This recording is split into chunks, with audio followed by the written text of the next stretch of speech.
Radio Publique Africaine.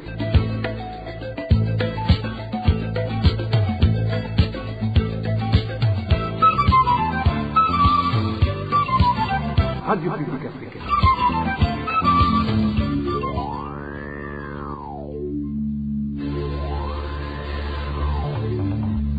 C'est le moment de suivre le journal parlé en français. À la présentation, Nadège Ilakose. Nous sommes le mercredi 26 août 2026. Bienvenue, chers auditeurs, au journal de la Radio Publique Africaine. Tout d'abord, les principaux titres.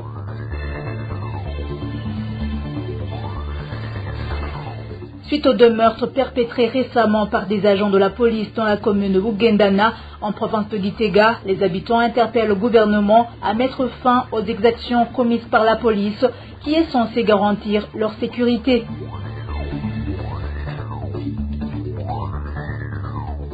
L'Assemblée nationale du Burundi appelle le gouvernement à apporter une solution durable à la pénurie de fertilisants, un blocage pour les agriculteurs qui persiste depuis plusieurs années dans le pays.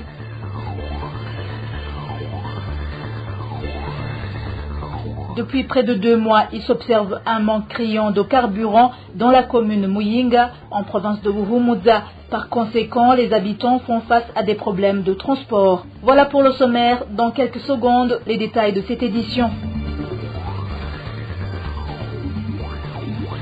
Bonsoir, débutons ce journal par ce communiqué de la Radio Publique Africaine qui vous est lu par Bob Rugulika, le directeur de la RPA. Chers auditeurs et amis de la RPA, suite aux incendies répétés et continus des marchés et face à la nécessité d'informer le public afin de contribuer à faire cesser cette criminalité d'État, la radio publique africaine, la RPA, s'est adressée dans un communiqué diffusé sur nos plateformes à 3 de nos sources qui se sont entretenues avec nos journalistes et qui ont témoigné au micro de la RPA sur différents cas d'incendie des marchés. Pour des raisons de leur sécurité et suite à la perte de contact avec certains, la RPA leur a demandé d'entrer en contact avec la radio au numéro qu'on a publié. Sur ce dossier, nous tenons à souligner que la RPA a été en contact avec plusieurs sources à différentes époques, il y a quelque temps, et sur différents cas d'incendie. Ici, nous tenons à rassurer les auditeurs de la RPA et nos sources que cette procédure est totalement sous contrôle pour la sécurité des personnes dont il est question. La démarche vise en particulier la protection de nos sources et en général la diffusion des informations pouvant faire arrêter cette criminalité qui implique certaines autorités du régime CNDD-FDD depuis plusieurs années. En parle sécurité, les habitants de la commune de Bugendana appellent le gouvernement à assurer leur protection et à mettre fin aux exactions commises par la police, censée pourtant garantir leur sécurité. Cet appel intervient après le meurtre de 2 civils tués par des forces de l'ordre dans la nuit du dimanche et mardi de cette semaine dans cette commune. Le point avec le vice Nyonzima. Dans la nuit de dimanche à lundi, un citoyen résidant sur la colline Gitongo a été battu à mort par le chef du poste de police local. Selon nos sources, l'agent s'en est pris à la victime, identifié sous le nom d'Isaac Abunimana, dans un bar nommé Iteka, lui infligeant des coups mortels. Dès le lendemain, les autorités locales revenues sur les lieux ont exigé l'inhumation immédiate du corps, prétextant que le défunt souffrait de troubles mentaux. Mardi matin, un second drame a éclaté sur la colline Gaterama lors d'une intervention policière visant à arrêter Bandola Joseph, un citoyen impliqué dans un litige foncier. Face au refus des habitants d'interpeller cet homme, estimant qu'il subissait une injustice, les forces de l'ordre ont ouvert le feu sur la foule pour se frayer un passage. Désiré Chimilimana, un élève de 11e année, a été mortellement touché par les balles. Indignés par ces violences, les habitants de cette colline ont érigé des barricades pour bloquer la circulation en signe de protestation. Le calme n'est revenu qu'après le déploiement massif des responsables de la sécurité au niveau provincial et communal. Les habitants de Bugendana réclament désormais une intervention urgente de l'État pour mettre fin à ces exactions commises par ceux censés les protéger. Vous voyez voyez, nous sommes désemparés, nous faisons face à des tragédies sans que personne nous vienne en aide. Pire encore, des policiers censés nous protéger sont ceux qui nous tirent désormais dessus. À qui pouvons-nous encore nous confier? Nous lançons un appel au chef de l'État pour qu'il prenne des mesures ultimes en sa qualité de garant des institutions afin de nous venir en aide. Il faut avant tout punir les auteurs de ces actes, car je n'ose croire que quelqu'un ait pu donner l'ordre à ces policiers de tirer sur la population. Tout porte à croire que c'est cette culture de l'impunité qui pousse ces agents à agir en toute liberté.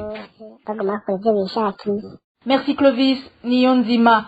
En page politique, le parti CNDD-FDD persiste et signe. Tout opposant ou toute personne qui n'adhère pas aux idéaux de ce parti sera tué aussitôt qu'il essaierait de leur tenir tête. Ce 2 poids 2 mesures transparaît dans le discours récemment prononcé par Révérien Ndikurio, secrétaire général de ce parti présidentiel, qui, dans un langage légèrement codé, a révélé l'implication des hautes autorités du pays dans ces assassinats. Plus de détails avec Josiane Modaneza. Il n'y a pas de péché impardonnable, sinon on serait tous morts. Ces propos ont été tenus par le secrétaire général du parti CNDD-FDD lors de sa récente conférence de presse. Au cours de cette rencontre qui a duré plus de 2 heures, Révérien Ndikurio a tout fait pour convaincre les journalistes présents que l'emprisonnement n'était pas la meilleure solution, vu qu'aucun homme n'est parfait. Si votre enfant commet une faute, tu le maudis comme Caïn, rappelez-vous de l'enfant prodige. Tous les efforts ont été concentrés sur lui pour le ramener dans le droit chemin. Un éleveur court après un mouton égaré et laisse les 99 restants derrière lui. Ça, c'est très important. Quand quelqu'un commet une erreur, on ne lui tourne pas le dos comme si c'était la fin du monde ou comme s'il venait de crucifier le Christ. Ici, la question que plus d'un se pose est de savoir pourquoi cette clémence est partiale. En effet, en décembre 2023, l'ancien Premier ministre, le général Alain-Guillaume Bunyoni, a été condamné à perpétuité pour complot contre le chef de l'État et atteinte à la sûreté de l'État, entre autres accusations portées contre lui. Un peu plus de 2 ans et demi après, il a bénéficié d'une libération provisoire pour raison médicale.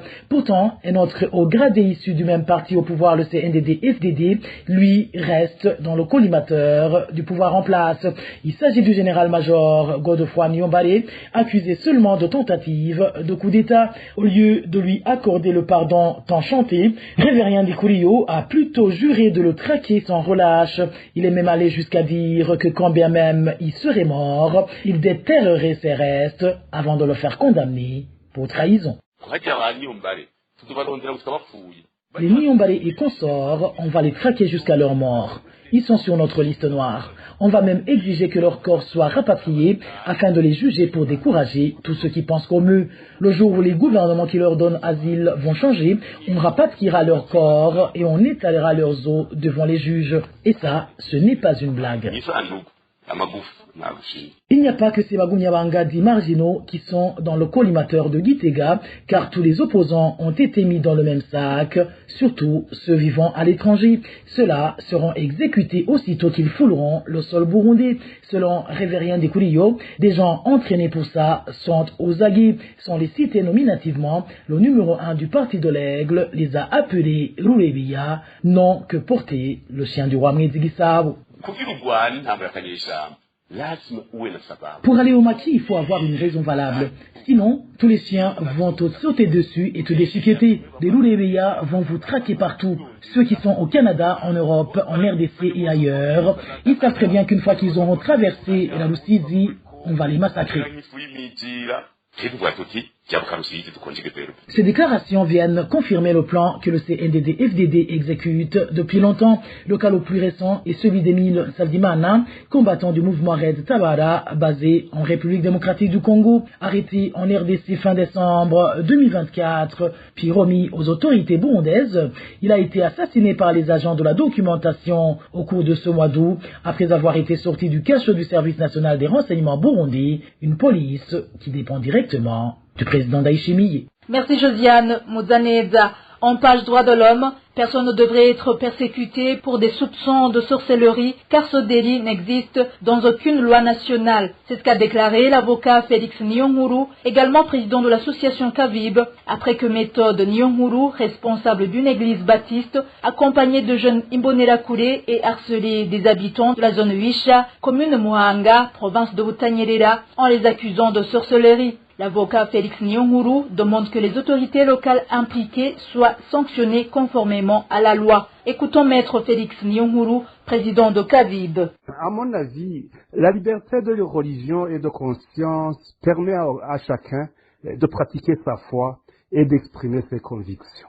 Cette liberté ne donne à personne le droit de porter atteinte aux droits fondamentaux d'autrui. Lorsqu'une personne est désignée comme sorcière, sur la base d'une prétendue révélation et qu'à la suite de cette accusation, elle est poursuivie, arrêtée, frappée, humiliée ou contrainte de payer de l'argent pour être libérée. Nous ne sommes plus simplement dans le domaine de la croyance religieuse. Il peut y avoir des faits susceptibles d'engager la responsabilité pénale de les auteurs. En droit, une personne ne peut être considérée comme coupable simplement parce qu'un pasteur, un voisin ou toute autre personne affirme avoir reçu une révélation à son sujet. La culpabilité doit être établie selon la loi et par les autorités judiciaires compétentes dans le respect de la présomption d'innocence et des droits de la défense. Même lorsqu'une personne est soupçonnée d'avoir commis une infraction, personne n'a le droit de la battre, de la rançonner ou de lui extorquer de l'argent. Si les informations rapportées sont confirmées, plusieurs questions juridiques peuvent donc se poser. Les violences physiques, les menaces, la privation illégale de liberté, l'extorsion ou encore la participation ou la complicité de personnes qui auraient organisé ou facilité ces actes. Le fait qu'une personne agisse au nom d'une croyance religieuse ne transforme pas un acte illégal en acte légal. Il faut également s'interroger sur le rôle des autorités locales. Si des responsables administratifs ou des personnes investies d'une autorité publique interviennent pour faire arrêter ou maltraiter quelqu'un uniquement sur la base d'une accusation de sorcellerie, cela serait extrêmement préoccupant. Et les autorités doivent protéger les citoyens et faire respecter la loi et non valider des accusations qui ne reposent pas sur des éléments juridiquement établis. Enfin, ces pratiques peuvent avoir des conséquences très graves sur la société. Une accusation de sorcellerie peut entraîner la stigmatisation, l'exclusion sociale, les violences, la destruction des familles et même mettre la vie des personnes accusées en danger. Elle peut également créer un climat de peur où n'importe qui peut devenir victime d'une accusation sans preuve.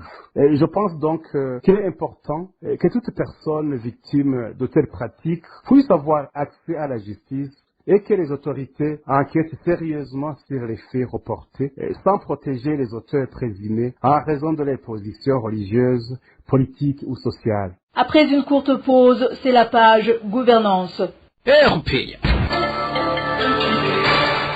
L'Assemblée nationale du Burundi appelle le gouvernement à apporter une solution durable à la pénurie d'engrais qui persiste depuis plusieurs années dans différentes régions du pays. Le président de l'Assemblée nationale, Daniel Gelaz Ndabirabe, a lancé cet appel ce 25 août 2026 alors que les députés élus dans les provinces de Bujumbura, Butanyerera et Gitega présentaient les rapports faisant état des difficultés rencontrées par les populations lors de leur descente sur terrain pendant les vacances parlementaires. Daniel Gelaz Ndabirabe estime qu'il est difficile de demander aux agriculteurs d'augmenter leur production alors que le problème d'accès aux fertilisants n'est toujours pas résolu. Il appelle ainsi le gouvernement à prendre des mesures concrètes et durables pour mettre fin à cette pénurie. Suivez plutôt Daniel Gelaz Ndabirabe, le président de l'Assemblée nationale.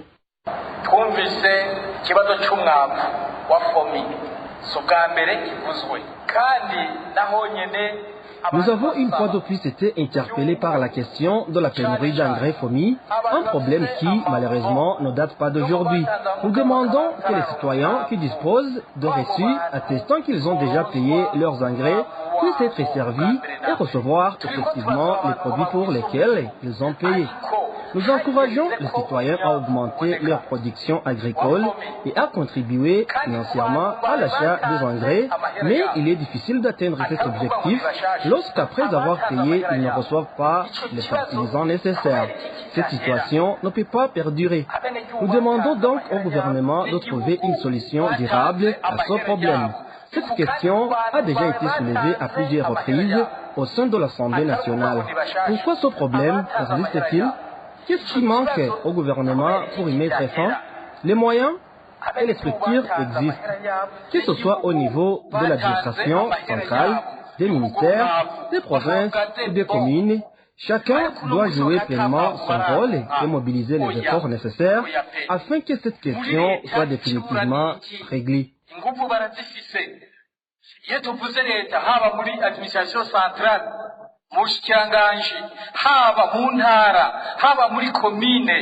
Le président de l'Assemblée nationale demande également au gouvernement de prendre des mesures urgentes contre la prolifération des boissons fortement alcoolisées et interdites qui constituent, selon lui, une menace pour la santé de la population. Suivez-le.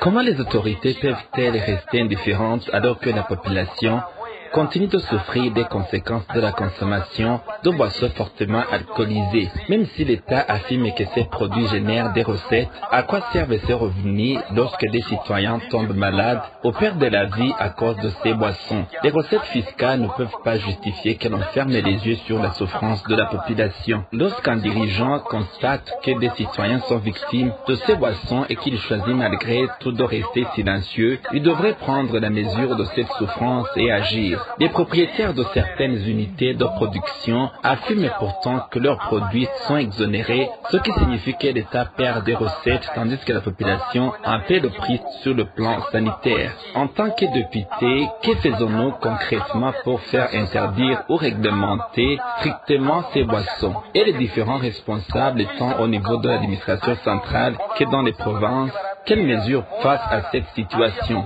Nous appelons donc l'ensemble des autorités concernées à se mobiliser d'urgence et à prendre dans les meilleurs délais des mesures concrètes pour mettre fin à la prolifération de ces boissons fortement alcoolisées qui constituent une menace pour la santé et la vie de la population.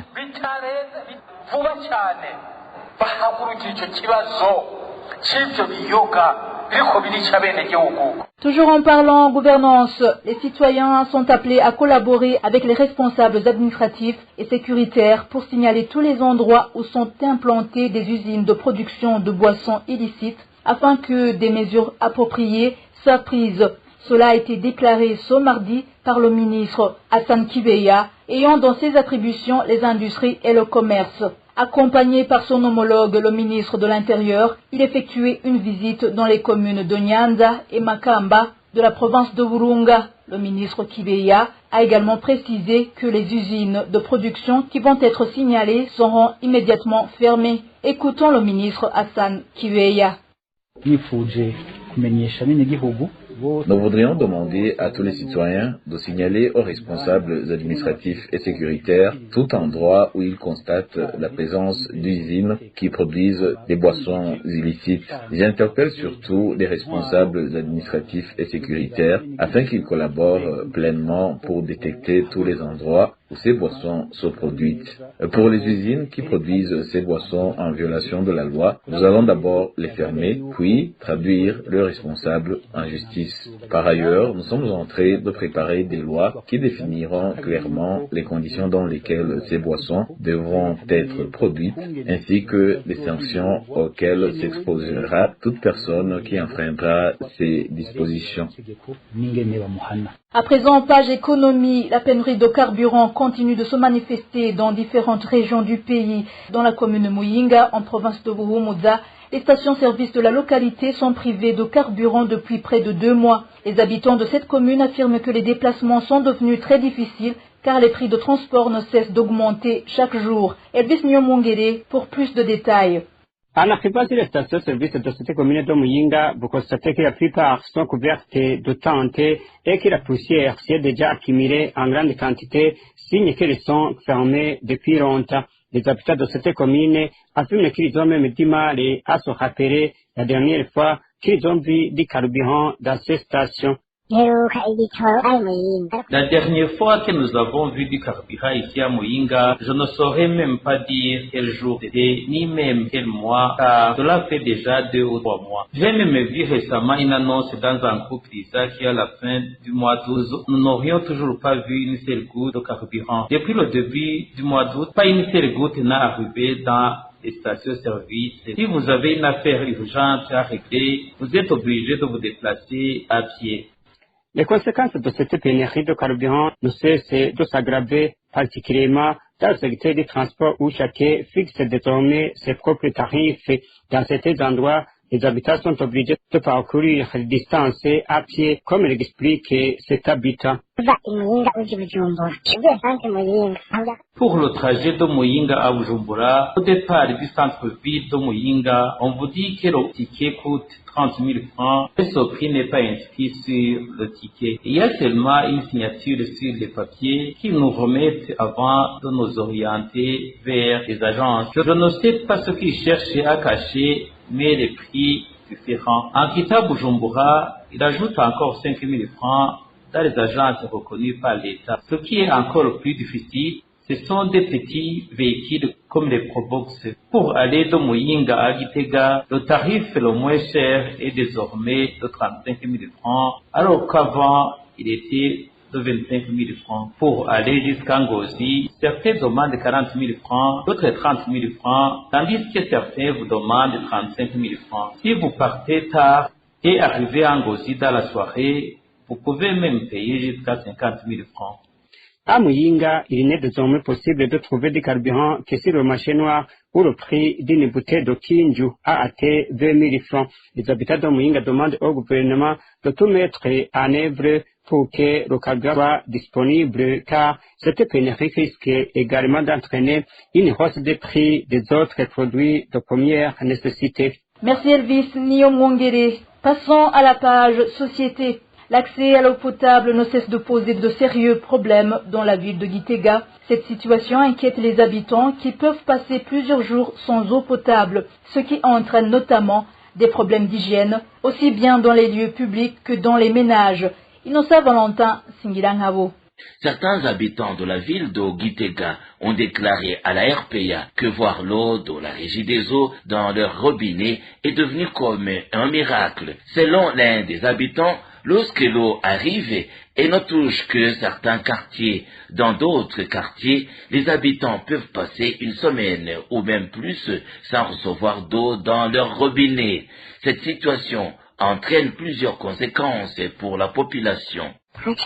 Le manque d'eau entraîne beaucoup de problèmes d'hygiène. Dans plusieurs maisons, il devient difficile de faire le ménage, de laver les ustensiles, les vêtements et de garder une bonne hygiène corporelle. Nous savons que l'eau est très importante dans une famille. Sans l'eau, il n'y a pas de vie. À cause de cette pénurie d'eau potable, un bidon de 20 litres coûte actuellement 1000 francs bout. Les familles doivent donc dépenser beaucoup d'argent pour avoir de l'eau.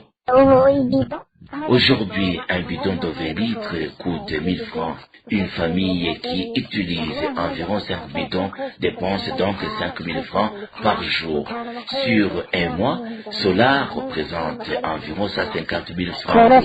Vous comprenez donc qu'il n'est pas facile pour une famille de trouver 5000 francs chaque jour pour acheter de l'eau. Les habitants se plaignent ainsi de la Régie des eaux qui n'aurait pas prévu comment fournir régulièrement de l'eau à ses clients, alors qu'elle continue à leur faire payer les factures. La RPA a cherché à joindre les responsables de la Régie des eaux à Gitega pour avoir leur réaction, mais en vain.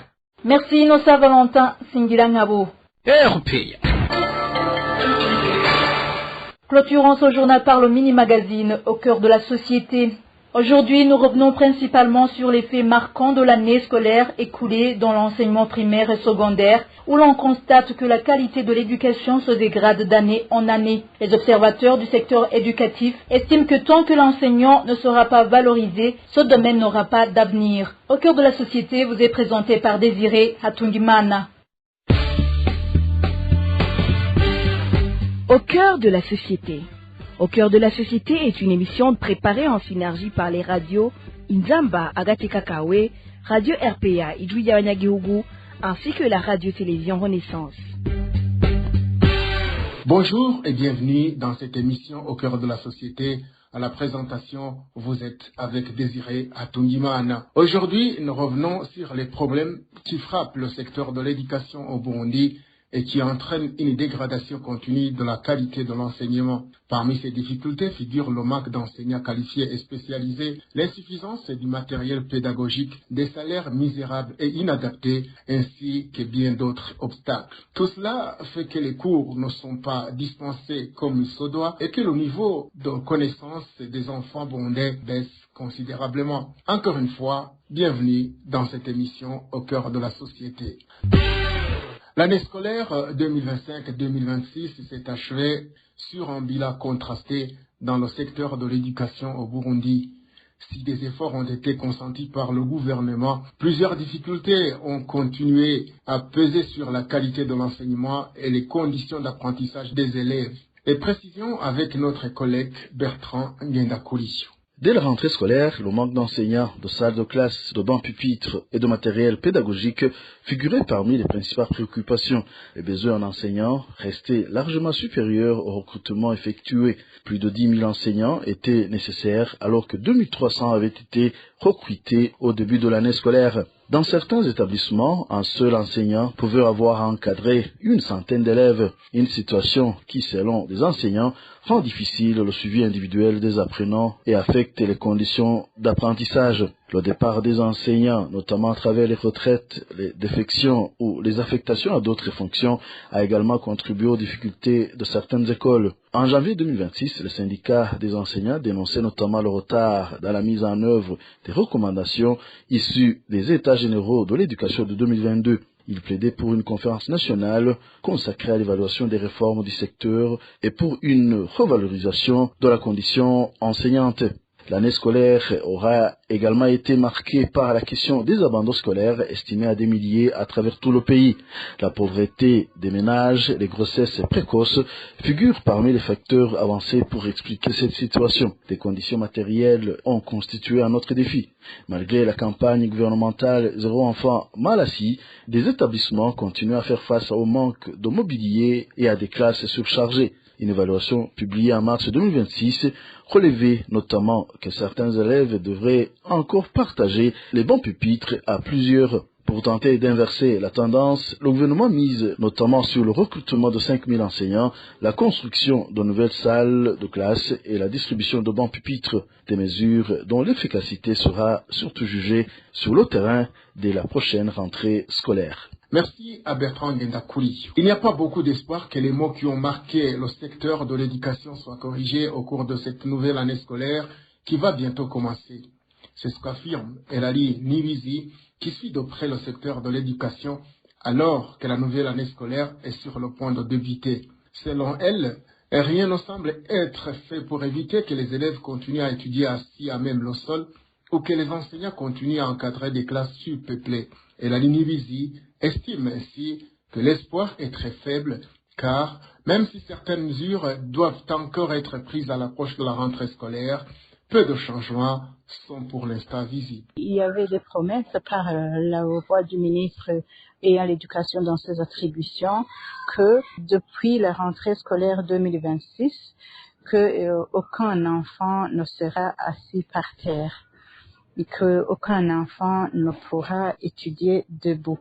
À l'heure qu'il est, la situation générale qui nous est rapportée est que il faut vraiment attendre que les classes soient ouvertes, puisque pour que aucun enfant ne soit assis par terre, il faut que d'abord les classes puissent être multipliées, parce que cela était dû aux effectifs trop élevés, non seulement pour les dimensions de la classe, mais aussi pour avoir des bons pupitres pour accueillir ces enfants. À la rentrée scolaire, nous présageons que la situation ne va pas connaître une grande amélioration. Les salles de classe telles que nous en avons au Burundi ne sont pas prévues pour 200 élèves. Or, nous avons des classes qui vont au-delà des effectifs. Les salles de classe sont prévues pour 40, 50 élèves, pour dire 25 bancs pupitres. Or, les bancs pupitres que nous avons ne peuvent pas du tout couvrir l'espace de la classe. Il y a donc ce problème d'espace. Les classes ne sont pas multipliées, pas de nouvelles classes. Il y a ce problème de bancs pupitres. Même pour les classes qui disposent d'espace, les bancs pupitres n'existent pas. Même pour les classes qui existent, ce sont les classes qui résultent de l'effort populaire avec la campagne de construction des écoles, des salles de classe par les communautés, mais des salles de classe qui n'ont pas bénéficié d'un encadrement suffisant pour que les normes soient respectées en matière de dimension, en matière de viabilité, d'assainissement, au point que certaines classes ne disposent pas de fenêtres, que d'autres ne disposent pas de portes, ou d'autres ne disposent pas de toiture et de plafond solide, et qui sont exposés aux intempéries et où les enfants doivent s'agglutiner dans un coin lorsqu'il y a des vents violents ou lorsqu'il y a de la pluie, tout simplement. Elali Nibizi demande aux autorités burundaises de respecter les droits des enfants. Selon elle, faire étudier des enfants dans de telles conditions revient à bafouer leurs droits, alors que les enfants des responsables de l'État étudient généralement dans de bonnes écoles et ne sont pas confrontés à ces difficultés. Encore une fois, Elali Nibizi. La recommandation que je ferai, c'est d'appeler le ministre et tout le gouvernement du Burundi à respecter ses engagements en matière de scolarisation, de mettre en place des infrastructures et des équipements et des conditions de travail pour les enseignants qui permettent à tous les enfants d'étudier dans de bonnes conditions parce qu'ils sont soumis aux mêmes enseignements et ils sont soumis aux mêmes évaluations que tous les élèves, que ce soit du privé que du public, et que l'école publique burundaise puisse être une école pour tous où l'enfant du ministre pourrait étudier, où l'enfant des dignitaires, des hommes d'affaires et même du président de la République pourrait suivre ses études.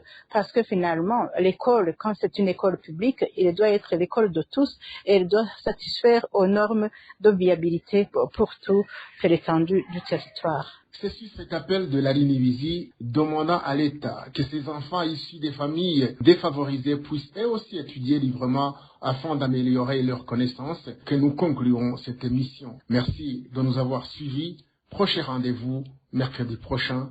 Au revoir. C'était l'émission Au cœur de la société.